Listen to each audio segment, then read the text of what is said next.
प्रार्थनान हेच मुचे मागणी, हीच मुची प्रार्थनान हेच मुचे मागणी.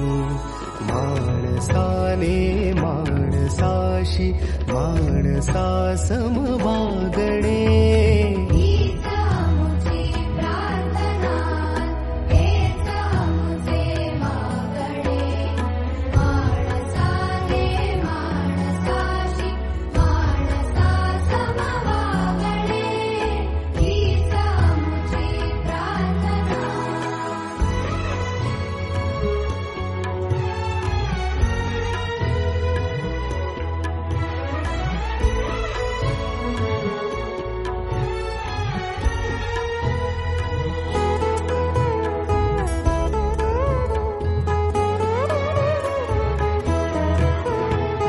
धर्म जाती प्रांत भाषा द्वेष सारे